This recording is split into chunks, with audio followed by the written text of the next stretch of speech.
Indiana's income tax is being phased down to reduce the tax burden on residents and encourage economic growth. The current state of Indiana's income tax has been a topic of discussion for many years, with various proposals and changes being implemented to reduce the tax burden on residents. Currently, the state's income tax rate ranges from 3.23% to 6.23%, with a top marginal rate of 6.23%. This tax structure has been in place since 2009. Key features of the current tax structure: the tax rate is progressive, meaning that higher income individuals are taxed at a higher rate. The tax is levied on the individual's taxable income, which includes income from employment, self-employment, and investments. The tax is administered by the Indiana Department of Revenue. ##The phase-down plan *. The phase-down plan. The Indiana General Assembly has already implemented a phase-down plan for the income tax, which will continue to reduce the tax rate over the next 2 years. The plan is designed to gradually lower the tax rate, with the goal of reaching a low of 2.9% by 2027. Benefits of the phase-down plan. The phase-down plan will provide relief to taxpayers who are subject to the higher tax rates. The reduced tax rate will encourage economic growth and investment in the state. The austerity agenda. Braun's administration has been criticized for its handling of the economic crisis, with many arguing that the government's response has been too slow and inadequate. As a result, Braun has promised to implement a series of austerity measures to reduce the country's debt and stimulate economic growth.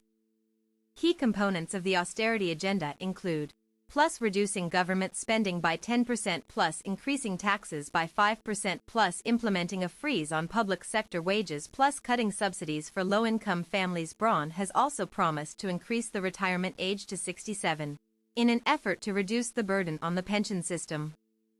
##The impact on citizens. The impact on citizens. The austerity measures are likely to have a significant impact on citizens, particularly those who are already struggling financially. Some of the potential effects include reduced access to public services, such as healthcare and education, increased poverty and inequality, higher unemployment rates, reduced purchasing power for low-income families. The opposition's response. The opposition has been quick to criticize Braun's austerity agenda, arguing that it will disproportionately affect the most vulnerable members of society. They have also pointed out that the measures are unlikely to stimulate economic growth and may even exacerbate the crisis. Reducing state agency spending. The cuts would reduce state tax revenue by $696 million over the 2 years of the budget. To pay for that, Braun reduced various categories of state agency spending. Here are some of the specific cuts. Reductions in funding for the Department of Natural Resources, reductions in funding for the Department of Public Health, reductions in funding for the Department of Human Services, reductions in funding for the Department of Transportation, reductions in funding for the Department of Education. These cuts would have a significant impact on the state's ability to provide essential services to its citizens. The Department of Natural Resources, for example, is responsible for managing the state's natural resources, including its forests, wildlife, and waterways. The Department of Public Health is responsible for protecting the health and safety of the state's citizens, and the Department of Human Services is responsible for providing social services to vulnerable populations. The Department of Transportation is responsible for maintaining the state's roads and highways, and the Department of Education is responsible for providing education to the state's children. Impact on essential services. The cuts would have a significant impact on the state's ability to provide essential services to its citizens. For example, the Department of Natural Resources would have to reduce its efforts to manage the state's forests, which could lead to an increase in wildfires and habitat loss.